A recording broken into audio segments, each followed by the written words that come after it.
everyone. Welcome to Sam's Summaries. This episode is a deep dive discussion into Sam Fury's summary of Chapter 2 from the book How to Swing Trade by Brian Pazim. It has been created with the help of AI. The chapter is titled How Swing Trading Works.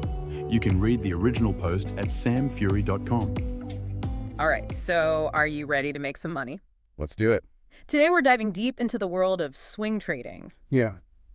And you're here because you wanna ride the market waves, right? That's right. But you don't want to be glued to your screen like those day traders are. Exactly. We've got a ton of research here. Yeah. Some of this is seriously cool stuff, and we're gonna break it all down for you. It's really about finding that sweet spot, right? Yeah. You don't want to be glued to your screen all day, but you also want to make informed decisions. Right. Trading can be a roller coaster. Emotionally, for Yep. sure. Yeah. So let's kind of paint a picture here. Yeah. On one end of the spectrum, we got day trading, Fast-paced. super fast, in and out of trades within hours. Hours. On the other end, we've got position trading, Warren Buffett style. For years. Years and years. Decades. But swing trading, it's that Goldilocks zone. I like that. Yeah. It's just, right. it gives you time to think. You can analyze, you can react without that pressure cooker of day trading. Right. And a lot of the techniques that day traders use, you can use in swing trading. Absolutely. The skills are transferable, It's multi-purpose. which is awesome. Yeah. So you're probably sitting there like, Okay. where do I fit into this whole market ecosystem? Right.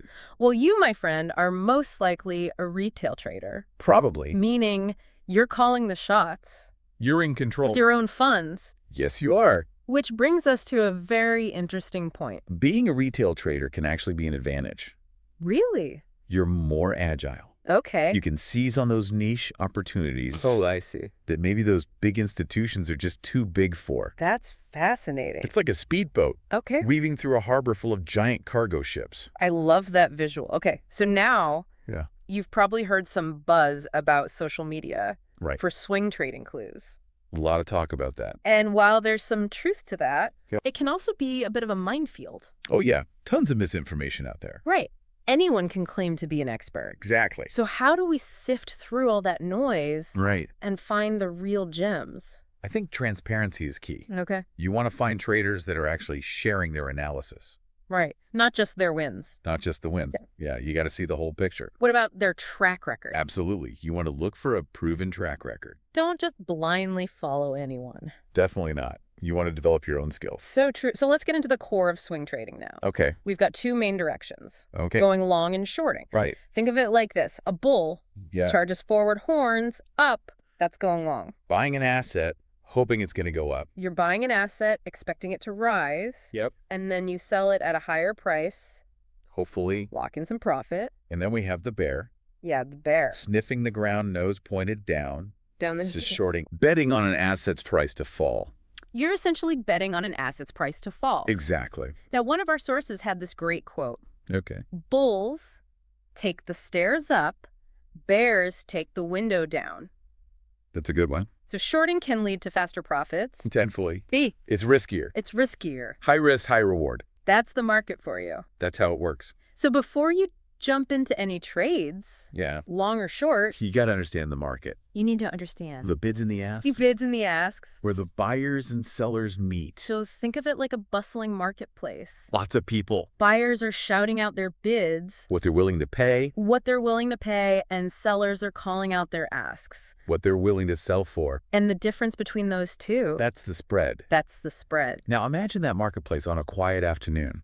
Oh, okay. Not many buyers or sellers. Not much action. The spread's going to be wider. So it really is all about supply and demand. It's constantly in flux. Okay, so you found a stock that's caught your eye. Okay. You're ready to make your move. What are you going to do? You got two options. Oh, You can jump in at the asking price. Right, a market price. Yeah. Or you can place a bid, Place a bid. hoping to get a better deal.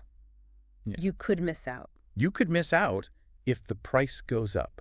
Patience is key. Patience is key. It's a valuable trading skill. So where do we actually place these trades? Well, you need a trading account, Right. We've got two main types. investment and margin, Investment account. like a debit card. You're using your own funds, Straightforward. but a margin account. This is where things get interesting. This is where it gets a little spicy. You're borrowing money You're borrowing money. to amplify your gains. It's like a booster rocket. But remember, Yeah. magnification works both ways. So you could also amplify your losses. If your trades go south, you might get hit with a margin call. A margin call means your broker needs more money from you Uh-oh. to cover your position. Oh, what? They're going to sell your asset, Even at a loss. potentially to cover the debt. So margin trading can be tempting, It can be. but it's not for the faint of heart. Definitely not. You really got to understand the risks involved. Absolutely. All right, now we're going to explore The tools and the techniques. tools and techniques that can give you a real edge in the market. So first up, we've got candlestick patterns. Yes, these are visual representations of price movement. And they can be incredibly insightful. Incredibly, they can reveal the balance of power between the buyers and sellers. And even hint at future price action. And you know what? Ah. Candlestick patterns are not some new invention. Traders have been using these for centuries, Oh, wow. dating back to Japanese rice merchants. No way. They use these patterns to analyze price fluctuations in the rice market. So we're tapping into some ancient wisdom here. Ancient wisdom. That's awesome. So there are tons of different candlestick patterns out there, Oh, yeah. each with its own unique story to tell. A whole language. But let's focus on a few of the most common and reliable ones, Okay. like the hammer, the engulfing pattern. And the doji, So these patterns can offer clues about potential trend reversals. or continuations, For example, a hammer pattern. which looks like a hammer, It looks like a hammer. with a short body and a long lower shadow. Yeah. That often signals a potential bullish reversal. Oh, I see. It suggests that buyers are stepping in. After a period of decline. Yeah, like the market is slamming on the brakes Okay. and hinting at a potential U-turn. So now let's add another weapon to our arsenal, Right. technical indicators. These are mathematical calculations based on price and volume data. And they can provide valuable insights Very valuable. into market trends. There are literally hundreds of technical indicators out there. I know it can be overwhelming, They can be. but some of the most popular ones Yeah. used by swing traders, We got the MESCD, the MESI, the RSI. and the stochastic oscillator. Those are the big ones. I know those names sound a bit intimidating, They can be a little jargony. but really they're just different ways of looking at price data. To identify patterns and trends, Okay. think of them like filters, Filters. helping us cut through the noise and see the market more clearly. I like that. Okay, so for example, the MESCD. The MESCD helps us spot changes in momentum, Okay. those shifts in the market's energy. And the RSI. The RSI can alert us to potential overbought or oversold conditions. Oh, okay. So it's like a car's temperature gauge, Exact. telling us if the engine's getting too hot or too cold. That's a good analogy. But remember, no single indicator is a crystal ball. No, it's not a guarantee. You got to use them in conjunction with other forms of analysis. Like candlestick pattern? candlestick patterns. Fundamental analysis. Even fundamental analysis of the company itself. It's like putting together a puzzle Right. Each piece gives you a clearer picture. of the overall situation. Okay, so now let's address the elephant in the room. Okay. Risk management. The not so glamorous part of trading. Yeah, it's not the most exciting, But it is essential. arguably the most important. It is absolute. Even the most skilled traders experience losses. It happens to everyone. Yeah, it's part of the game. Part of the game But effective risk management. can help minimize those losses. Minimize those losses. And protect your capital. It's about staying in the game for the long haul. That's the goal. So what's the first rule of risk management? Stop loss orders. Stop loss orders. You have to have them. Essential. Think of it like an insurance policy for your trades. Okay. It's a predetermined price level where you automatically exit a trade. If the market moves against you, So it limits your potential losses. it helps you sleep better at night, For sure. knowing you won't wake up to a decimated portfolio. That's a good feeling. Yeah, but figuring out the right stop loss level, That's the tricky part. that's the art of it. You don't want to set it too tight. You'll get stopped out too early Right. and miss out on potential profits. It's like pulling the plug on a plant that just needs a little more time to grow. Exactly. But you also don't want to set it too loose You could get caught in a big downdraft. and experience some serious losses. That's the balance. So how do we find that sweet spot? That Goldilocks zone for stop loss orders. Yeah. Well, one approach is to look at recent support levels on the chart. Okay. You might set your stop loss just below a recent support level. So it gives your trade some breathing room, Exactly. but still protects you. From a major breakdown. Okay, so we've got stop loss orders. What else? What else is in our risk management toolkit? Position sizing. Position sizing. This refers to the amount of capital you allocate to a single trade. Okay. It's tempting to go all in, When you have a strong feeling. but even the best traders are wrong sometimes. Right. Remember those margin calls? Well, yeah. Over-leveraging is a dangerous game. It could be very stressful. So what's a good rule of thumb? Risk no more than 1 to 2% 1 to 2%? of your total trading capital. On any single trade. That way, even if you experience a string of losses, You won't be wiped out. you'll still have capital to keep learning and trading So it's like diversifying your portfolio. on a trade-by-trade basis. Yeah, spreading the risk, taking calculated bets. Exactly. Okay, so speaking of spreading the risk, Let's talk about diversification. but this time on a portfolio level? Don't put all your eggs in one basket. Right. Spread your risk across different assets, Different sectors. maybe even different asset classes. Because even if one trade goes sour, It won't sink the whole ship. it won't sink the whole ship. I like that. It's about creating a portfolio that can withstand market volatility, And keep you moving towards your financial goals. even when things get a little rough. All right, so we've covered a lot of ground in this segment. Candlestick patterns, technical indicators, Risk management, a lot to take in, but hopefully you're starting to see how these pieces fit together. like a puzzle. Yeah, and remember, this is just a taste of what's out there. Oh, yeah, The world of swing trading is vast and constantly evolving, constantly. but with the foundation we've laid today, You're well on your way to becoming a more informed and confident trader. Now it's time to put it all together. yeah, now it's time to find and execute Those profitable trades. those winning trades. Where do we start? Well, our sources emphasize the importance of identifying trends. Remember, as a swing trader, you're not looking for quick scalps like a day trader. Right. You're not holding for the long haul like a position trader either. Swing trading is all about riding those waves of momentum. You're capitalizing on price swings that could last for days or weeks. Even months. Even months. So finding those trends is key. Absolutely. And one approach is to start with a top-down analysis. Top down. Look at the overall market sentiment. Is it bullish?